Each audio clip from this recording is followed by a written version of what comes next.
Heto na, Inday Sara suportado ng China. Trump bumaligtad na, BBM napahiya sa lahat. Ayan, syempre itong balitang ating matutunghayan ngayon ay nagmula kay Political PH TV. At ito po ang inyong lingkod na si BT na magbibigay ng reaksyon at komento dito sa video na ating matutunghayan ngayon.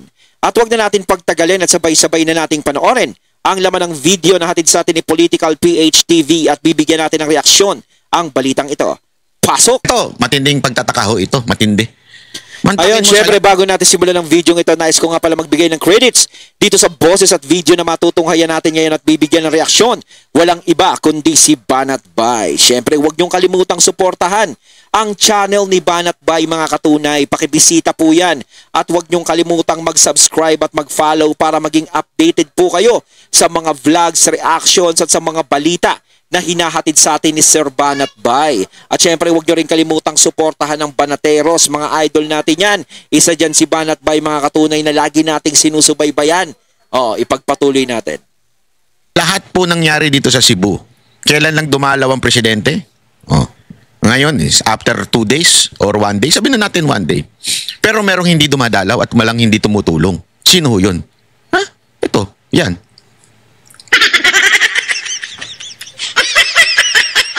EDCA sites to be used for disaster relief. Diba? Yung EDCA na yan, supposedly para daw yaan sa disaster. Bakit hindi ata natin nararamdaman? Yung, kasi yan na sinabi nila nun tutulong tong, ito. Baka sabihin ninyo nagsisinungaling ako, may news niyan. Pero bago po mangyari ang mga ganyang klaseng usapan, ulitin lang po natin mga kababayan, baka naman pwede mag-subscribe na po kayo kasi sa mga nanonood hindi nakasubscribe. We have the EDCA sites. I thought these EDCA sites are there to help us in times of need, during natural disasters. Nasaan na yung ating friends, partners, and allies? Wala.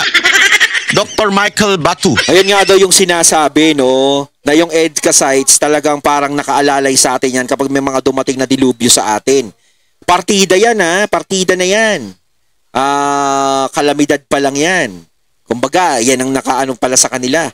Pero wala namang tumutulong sa atin na hindi namang gumagalaw yung EDCA sites. Paano pa kaya kung magkaroon ng alam nyo na, kung magtapang-tapangan tayo at maggira-gira pa, maghamon-hamon ng ganon, nako, parang alanganin Wala yan, sir. Ikaw naman. Pareho pa kami ng damit Nag-usap tayo? Hindi, Amerikanin kanya. Pareho nga sila ng kulay. Pareho Sir Banat Bay. Na lagi nilang sinasabi. And again, pareho pa kayo nakasalamin. Kaso nga lang siya chubby, Sir Banat Bay macho. these friends, partners, and allies, it's just a motherhood statement, unfortunately, from the Americans. Hindi sila pwedeng asahan sa mga ganitong panahon. Look at what's going on. Diba? I mean, may lindol, bumagyo. Nasaan na yung mga EDCA sites na? We are just being used, by the military-industrial complex ng Estados Unidos, para magkaroon ng demand dun sa mga weapons at armas na pinoproduce nila. Hindi, baka naman pinagbabaril nila yung puno. Hindi, alam niyo mga kababayan ito yung nakakalimutan ata ng na supposedly yung EDSA sites na yan yung EDCA, supposedly yung mga training na yan yung gagamitin daw sa pagtulong, di ba? Sa mga disaster. Pero naramdaman niyo po ba? Yung mga EDCA na yan, naramdaman niyo po ba? Parang hindi, di ba? Ayaw ko sa inyo. Pero tila hindi ko nararamdaman yan. Wala, hindi naman sila nabalita Kasi syempre kapag kumilos yung mga yan, mababalita yan. Kaso wala naman Pag hindi nabalita, hindi kumilos yan. Parang nga nangyayari kasi talagang, tama yung sinasabi nila, parang ginagamit lang tayo Diba? Parang ganito lang. Naku. Alam nyo, kawawa talaga tayo rito sa mga to.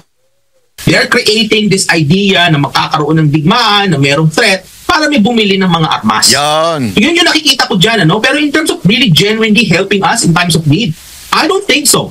Kung maalala nyo lang ng COVID, sinong bansa ang unang tumulong sa atin? Yun. It was China. China was one of the first countries that helped us. The United States, their help came a little bit later. Pro-China ka?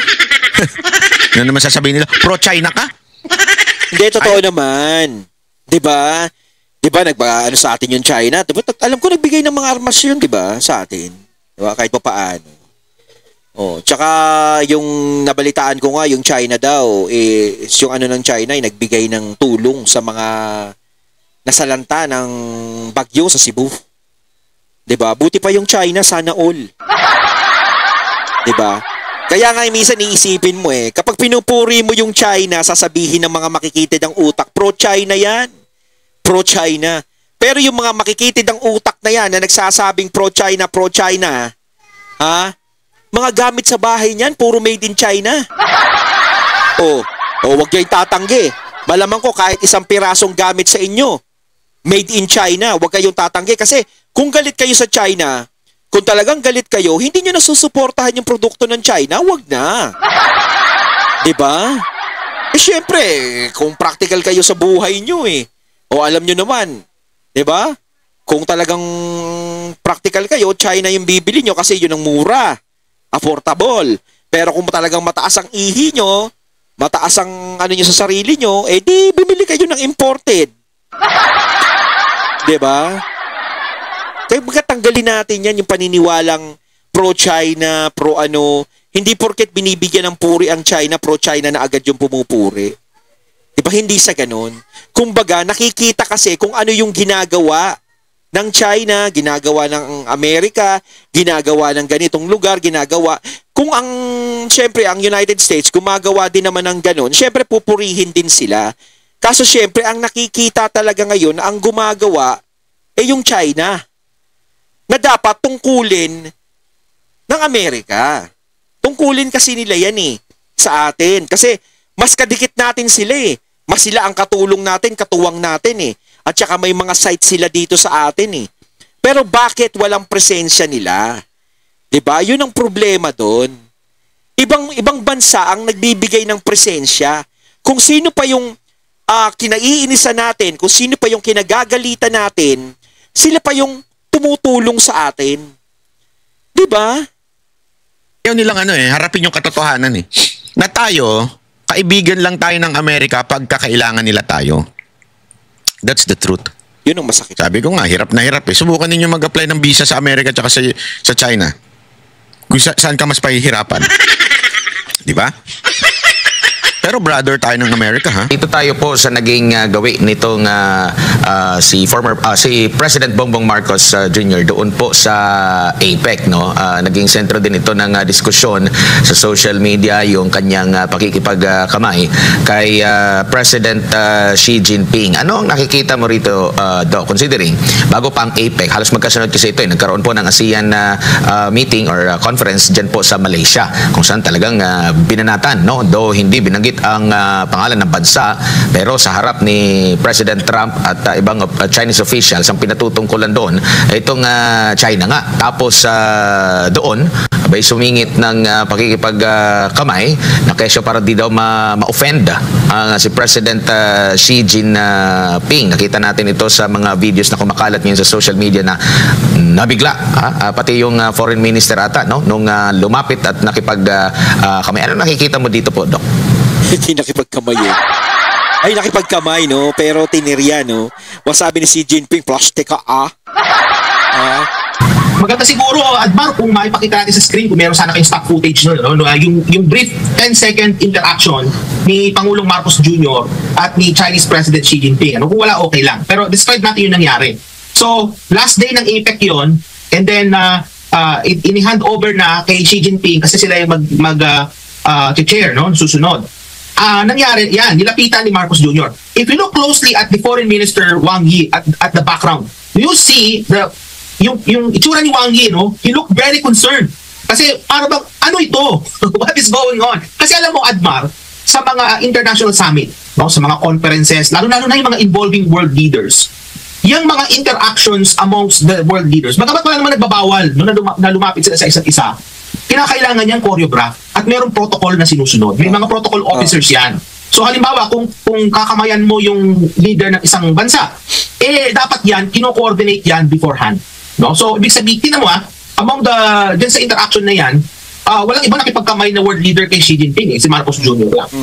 And if you were to carefully analyze what happened there, ang daming sinabi, kung tinanong si Marcos Jr., ano po ba sinabi yun sa kanya? Ang dami niyang sinabi, no, na sinabi daw ni Xi Jinping, na may sinagot siya. Pero 10 seconds lang yung encounter na yun eh. I don't believe that yung mga sinabi ni Marcos Jr. na sinabi daw ni Xi Jinping would have lasted that long na 10 seconds. And also considering... Hindi, gusto lang niya talaga kasi ng pa-picture. Alam mo naman yan si Marcos, bahilig yan sa ano eh. Sa, alam mo yun, pa-cute baga.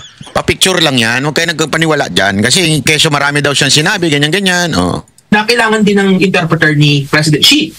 So, I don't believe that everything na sinabi ni Marcos Jr. yun yung sinabi within that 10-second period. Now, setting that aside, optics matter a lot sa ganitong klaseng interaction. Bakit? Well, look at the context. If we look back, the Philippine government has been demonizing China for a long time. China has become the villain. No? The Philippine media as well has demonized the Chinese. Dinidemonize nila yung gobyerno ng China and by extension the Chinese people. Kaya nga halos wala na tayong turista galing China because of that demonization. So, and then here comes Marcos Jr. reaching out, his hand to shake hands with Xi Jinping. Tingnan nyo ha, sino yung lumapit at sino yung nilapitan? Si Xi Jinping hindi naman hindi siyang lumapit. Hindi siya Parang nga nangyari, parang isipin ni Xi Jinping dito, parang pinaplastic ako nitong tao na to. Ano, mas lalo bang maiinis si Xi Jinping? Siyempre nakita naman natin, nakangiti si Xi Jinping, pero siyempre deep inside niyan, alam niya. Siyempre kung sila yung pinapatungkulan, di ba? Mare, binibira sila. Siyempre alam niya yan sa sarili niya. Siyempre bilang profesional, kapag hinarap mo ko, ngingitian kita. Di ba? Sana hindi na lang siguro nakipagkamay. No, hindi na lang siguro lumapit. 'Di ba? Kasi parang parang sa tingin ko parang insulto rin kay Xi Jinping 'yan eh. Siyempre parang ako na yung pinipinpoint mo, kinamayan mo ko eh. Parang si 'di ba? Kay Kristo. Oh, 'yan siyempre. No? Sino ba ang naghuda sa kanya? Si Judas. Ano ang ginawa ni Judas? 'Di ba? Para malaman kung si Kristo, kung sino si Kristo doon sa mga kasama ng apostoles. Sabi ni Judas, kung sino yung hahalikan ko, yun, siya yun. Parang ganito, parang kung sino yung kakamayan ko, positive, ikaw yung tinitira ko. Hindi naman natin binibigyan ng pero 'di ba? Sana hindi na lang nakipagkamay kung talagang yung chismis totoo na si Xi Jinping ang binibira ang China, 'di ba? Kasi parang iba eh. Kahit ako, ganun eh. Iba ang magiging sa akin yan eh. 'Di ba? Parang iba magiging dating sa akin. Pero syempre, professional nga naman, ngingiti ka, tanggapin mo.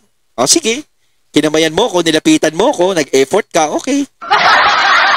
Initiate ng contact. It was Marcos Jr. who initiated contact and that matters a lot. Parang ganito yan eh. Kung sino yung lumapit, ay siya yung may pangangailangan. China does not need us more than us needing China. Sa totoo lang, no, hindi naman tayo kailangan ng China eh. No, talaga eh. Kita naman natin, alam naman natin yung bansang yan eh, di ba? Mayaman pa sa atin yan eh. Oh, sa totoo lang, di ba? Tayo ang may kailangan sa iba't ibang bansa. Oh, kasi sa totoo lang, pag tayo nakipaggera, talagang wala naman tayong laban eh. Hindi naman talaga tayo mananalo eh. Ang talagang baon lang ng mga Pilipino is yung tapang. Yung tapang talaga, paninindigan. Yun ang baon ng mga Pilipino. Pero kung tayo may mga magagandang armas, sa katulad din sa kanila, nasing lakas ng kanila, magandang pagaluin ang tapang ng Pilipino at saka yun. Siguradong malakas tayo. Pero sa ngayon, syempre, hindi naman natin pwedeng gamitin yung puro tapang lang. Kailangan magkaroon tayo ng gulang. Kaya hindi pa rin natin, kung tutusin, hindi pa rin natin kaya tumayong mag-isa. Diba? Wala tayong gagawin kundi makisama. Hindi naman yung makisama na magpapasakop tayo. Yun lang ang opinion ko. Kailangan maging matalino tayo. Like yung ginawa ni PRRD. Sinayaw niya yung mga tugtog pero wala silang nakuha sa atin. Sa bansa natin. Sinayaw niya yung mga tugtog. Pinakisamahan niya yung mga bansa. Diba? Matitinding bansa yun. Russia, China. Diba? Napaamo ni PRRD yun. Bihira mapaamo yung mga yun. Diba? Pero kita nyo naman. Oh. Mas kailangan natin ng China kaysa ang China ay kailangan tayo. So yun yung pinapakita ng messaging nito, no? I mean, although Marcos Jr. said that, kasi tinanong siya ng mga reporters eh. Ang sabi niya, parang masyado naman kayong, parang he brushed it off saying na, masyado niyo naman binibigyan ng interpretasyon yung interaction. I mean, although he sees it that way, but from the point of view of optics, and signals, iba yung pinapakitang signal nito na merong pangangailangan ng Pilipinas sa China. No? Yun yung sinesend na signal. Kaya, so parang ganito, pagkatapos tirahin yung China sa speech, bigla nakipagkamay kasi may kailangan sa China. Parang napakawalang niya pagkatapos mo kong birabirahin may kailangan ka sa akin. Parang gano'n. Oh. Alam nyo mga kababayan, sa mga ganitong klaseng conferences involving world leaders, what matters a lot is the optics. Yung galawan nila, binabantayan yan. Kaya nga may protocol. May protocol na sinusunod. And hindi lang yun, I mean, Marcos Jr. could have organized a far more longer interaction with the Chinese leader. We are long overdue for such an interaction with the president. Hindi yung ganyan 10 seconds lang na nakipagkamayan. They need to sit... Huwag mo naman binubuking masyado.